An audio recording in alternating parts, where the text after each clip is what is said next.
Okay, imagine this. You found a home you absolutely love in Arizona. Looks perfect. But wait, before you can even walk through the door, your agent hands you a contract, one you've, never even heard of before. Hmm. Or maybe you're stressing about those hidden fees people talk about, the Oh, ones that yeah. can really ambush you right at closing. Yeah, those whispers are real sometimes. Well, welcome to the deep dive. We're here to cut through that confusion for you because today we're going to tackle those exact new realities of buying a home right here in Arizona. Right. The whole landscape, it's seen some pretty big shifts lately. It Yeah. definitely adds new layers. Complexity, sure, but also some, interesting new opportunities. Exactly. Opportunities. That's what we want to focus on too. And that's really our mission for you today. We're going to slice through the noise, explain how fast things are evolving, especially with these new rules for real estate agents and the money side too. Financial considerations, yeah. Our goal is just to give you really clear insights, stuff you can actually use, especially if you're thinking about buying here in Arizona. So for this deep dive, we're hitting two main things. First up, those big federal changes about real estate commissions and what these buyer-broker agreements actually mean for you. Right. The nitty-gritty of that. Then we'll switch gears to the money side. We'll look at programs out there that can help, but also dig into those sneaky hidden costs that can catch Arizona buyers off guard. Let's do it. Okay, let's jump right in. The really big news. The National Association of Realtors, NAR, settlement. I mean, this is huge. It really is. Basically, a federal court looked at NAR's old way of doing commissions, the policies around it, Yeah. and said, this bumps up against federal antitrust laws. Antitrust. So essentially, it wasn't promoting fair competition. That was the finding. Yeah. And it's fundamentally reshaping how agents get paid and how you as a buyer work with them. Okay, so what does that mean right now for someone trying to buy a house in Arizona? Okay, the immediate thing, and this is key, as of August 17th, 2024, if you're using an agent with MLS Access, the multiple listing service where all the houses are listed. Yeah, the main database. Yeah, right. You have to sign a buyer-broker agreement before you can tour properties with them. No more casual showings first. Wow, okay. Before you even see the inside of a house. Exactly. The idea is more transparency, making that relationship formal, upfront. But look, Arizona isn't breaking new ground entirely here. 18 other states already had rules like this. Ah, okay. So we're catching up in a way. Sort of joining the trend, yeah. So this buyer-broker agreement, what is it really? Break it down. Okay, simplest terms. It's a written contract Mm-hmm. between you, the buyer, and your agent. A formal contract. Yep. It clearly says what your agent will do, find houses, schedule tours, negotiate hard for you, and just as important, what you need to do as the buyer, My obligations, like what? including how your agent gets paid, compensation, that's the big one. What used to be maybe just a handshake, now it's all documented. A formal partnership right from the start. Got it. Formal partnership. And these agreements, they have some really critical pieces you need to watch for. One big one is exclusive agent representation. Exclusive. Meaning I can only work with that one agent. Traditionally, yeah, that was often the case, maybe for months. But here's the thing, that part, including how long it lasts, is way more negotiable now. Ah, negotiable. Okay, that's good to know. Definitely. We're even seeing agents offer preliminary agreements just for touring, non-exclusive ones, kind of like a test drive before you commit fully. A test drive, I like that. What else is in there? It also spells out the agent's specific responsibilities and fees, what you can expect them to do from tour one to closing day, and critically, the commission terms. How they get paid.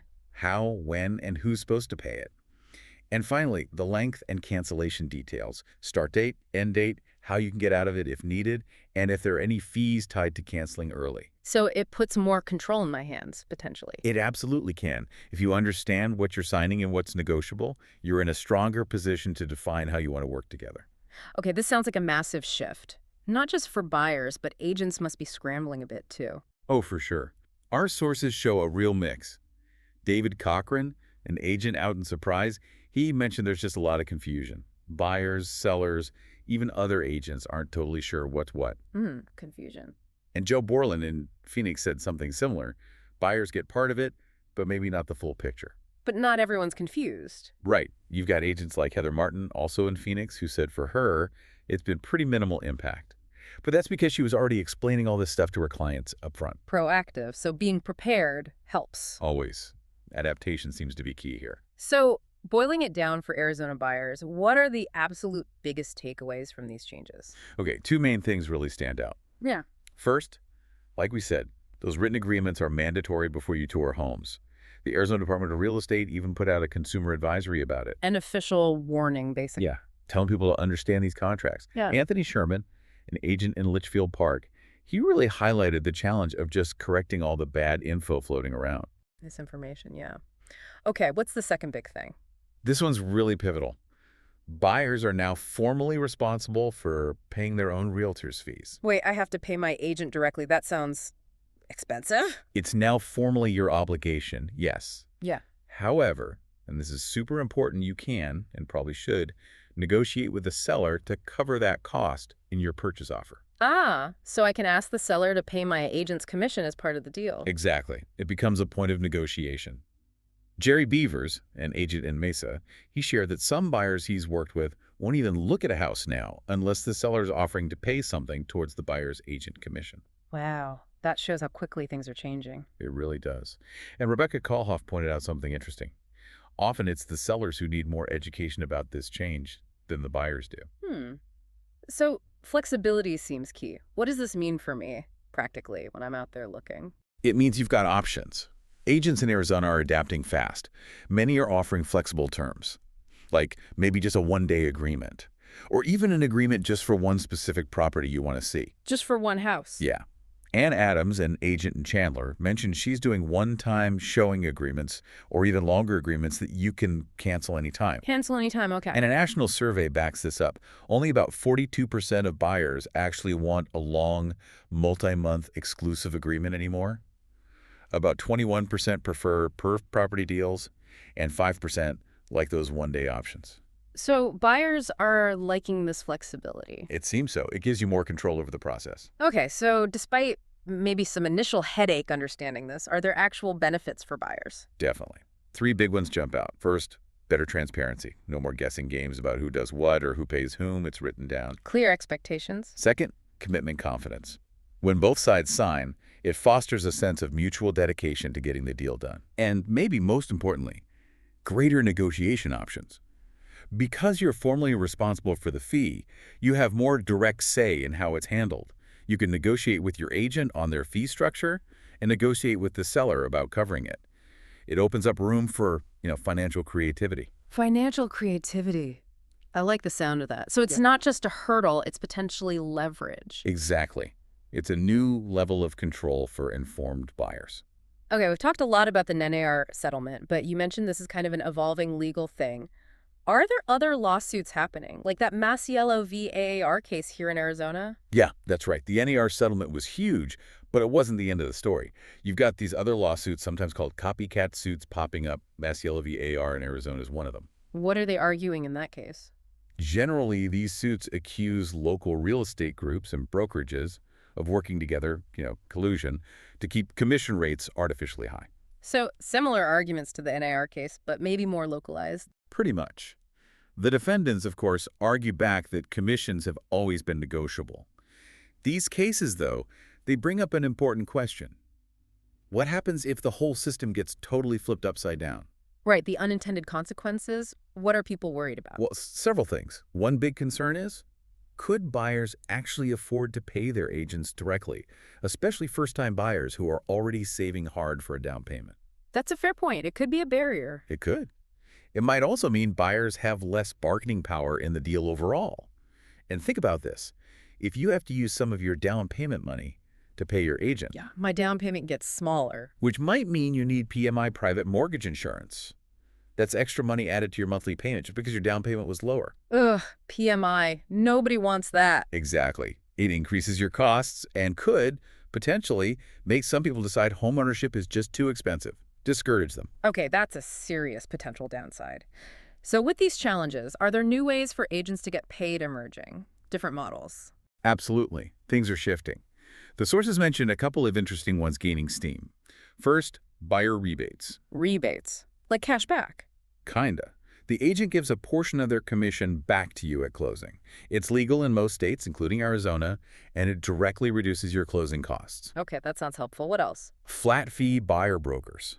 Instead of a percentage commission, which gets bigger with more expensive homes, these agents charge a set fixed amount. A flat fee, regardless of the house price. Right. So quick example.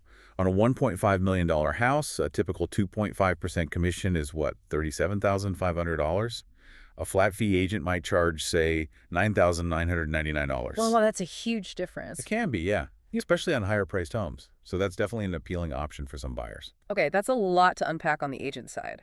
Let's switch gears now, pivot to the money side of things, because even with all these commission changes, there's actually some good news, right? Help available. That's right. Let's talk financial support. Arizona actually has a really solid state program called Home Plus. It's run by the Arizona Department of Housing, ADOH. Home Plus, what does it do?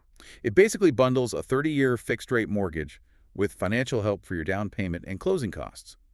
This help can be up to 5% of the loan amount. Up to 5%. That's significant. How does that help work? Is it a grant?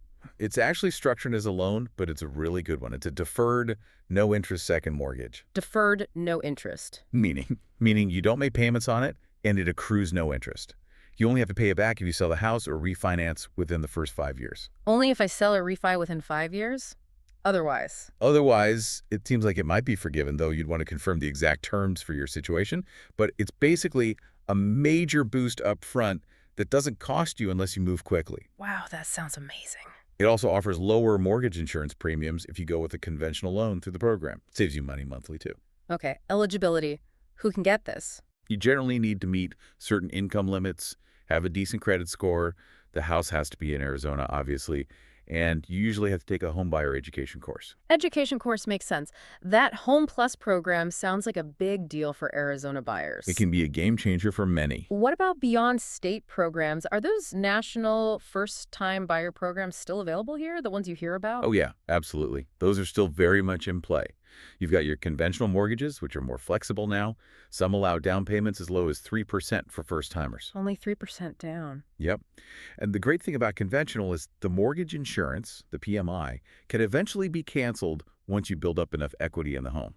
Unlike FHA sometimes, right? Okay, what else? For military folks, veterans, surviving spouses, VA loans, often zero down payment required, no ongoing mortgage insurance. Fantastic deal if you qualify. Lenders usually like to see scores around 640 or higher, though. Zero down. That's huge. Then FHA loans. These are often good if your credit score isn't perfect. You can get in with as little as 3.5% down if your score is 580 or more. Even lower scores, down to 500, might qualify with 10% down. So more forgiving on credit. What's the catch? The catch with FHA, often, is the mortgage insurance. Unlike conventional, it frequently stays with you for the entire life of the loan. That's a big long-term cost to factor in. Ouch. Life of the loan. Good to know. Any others? One more big one, USDA loans. These are for eligible rural and suburban areas. Also zero down payment, but they do have income limits you have to meet. Okay, so lots of potential avenues for help with the down payment and loan, but let's talk about those costs that pop up after you think you've got it all figured out, the hidden costs. Right, because if we connect this to the bigger picture, it's not just about affording the purchase price and the down payment. It's all the other costs that come along with it. And our experts suggest thinking about this budget in terms of buffer zones, right? Exactly. 2 critical buffer zones. The first one is for unexpected repairs after the inspection. After, but I paid for an inspection. Right, but inspections aren't x-rays. They can't see everything. Things break. Yeah. Our sources strongly recommend setting aside an extra 5%, maybe even 10% of the purchase price just for this, a contingency fund. 5 to 10%. Wow. Yeah. One expert shared a story, I think it was plumbing issues, popped up right after closing, cost thousands unexpectedly. The inspection is just the first look, not the final guarantee. Okay, so the basic inspection isn't enough sometimes. Often, no. Which leads to the importance of specialized inspections, going beyond the standard check. Like what kind of specialized inspections? Our sources gave great examples, like a $500 foundation inspection. It sounds like a lot, maybe. Yeah. But it found $25,000 worth of needed repairs, saved the buyer a fortune. Okay, $500 to save $25K. Good deal. Or a mold inspection, maybe $300, $400. Found hidden mold, saved huge headaches and potential health issues. For older homes especially, think about specific checks. Foundation, electrical, plumbing, pests. Yeah. And crucially, especially for homes built before the early 80s, get a sewer scope. A camera down the sewer line. Why? Because old cast iron sewer lines break down. Replacing them can cost $20,000, $30,000 easily, A standard inspection won't find that. That little sewer scope fee can save you absolute catastrophes. 20 to 30,000. Okay, sewer scope. Got it. What else surprises people near closing time? Closing adjustments. This bucket catches a lot of people.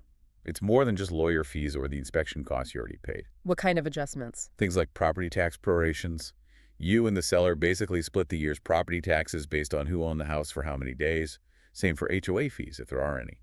Utility bill reconciliations. It all adds up. Prorations. Okay. How much extra should I budget? Experts suggest maybe another 1.5% to 2% of the home's price just for these adjustments and other closing costs. Okay. And taxes. Can those change after I buy? Yes, that's property tax reassessments. The seller might tell you what they paid, but the county can reassess the home's value after you buy it, often based on your higher purchase price. Your actual tax bill could jump significantly. So don't just trust the seller's number. Definitely check past tax records if you can, and ask if any reassessments are scheduled. Also, don't forget the land transfer tax. It's a state or local fee, varies by area, often overlooked. Research that for Arizona specifically. Land transfer tax, adding it to list. What about the appraisal? We know we pay for it, but any hidden issues there? Well, the appraisal fee itself can vary a few $100 to maybe over $1,000. But the bigger issue is if the appraisal comes in lower than your offer price. Right, the appraisal gap. Especially tricky now with maybe needing cash for agent fees, too. Exactly. Doing your homework on comparable home sales beforehand gives you a better footing if you need to negotiate or, unfortunately, challenge a low appraisal. Okay. Any other last-minute surprises? Oh, yeah. Last-minute repairs. You do that final walkthrough right before closing, and suddenly the water heater is leaking. Or a window is cracked. Small things can pop up. Good to have a little cash buffer for those unexpected fixes. Always something, huh? Seems like it. And one more practical tip. Professional deep cleaning. Sellers usually just have to leave it broom swept. If you want it truly clean, you might need to pay for it yourself. Unless you write it into the contract. Put in a special condition requiring the seller to have the place professionally cleaned before closing, and ask for receipts as proof. Ooh, smart. Get it in writing. Always get it in writing. Okay, we've covered costs inside the house, repairs, closing. What about things outside the house? Neighborhood stuff. Zoning. Yes, zoning laws. Super important and often missed. You have to check if the zoning allows for how you plan to use the property. Like if I want to run a business from home. Exactly. Yeah. Or maybe you want to build an addition later, or park your RV in the driveway. If the zoning doesn't allow it, you could be facing big problems. Legal fees, needing to rent storage or office space elsewhere. Big hassle. Check zoning for my intended use. Got it. It's all about doing that homework before you're locked in. Okay, so pulling all this financial advice together, budget for inspections, maybe even specialized ones, before you even find the one.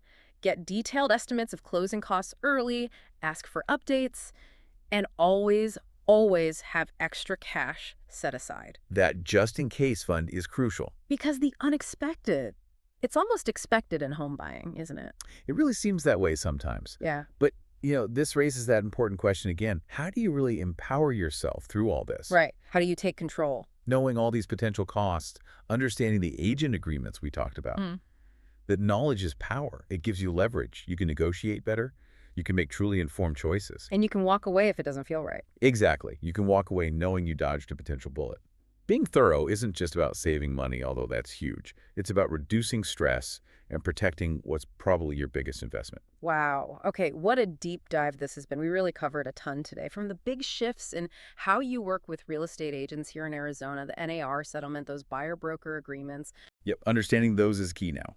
All the way through the financial side.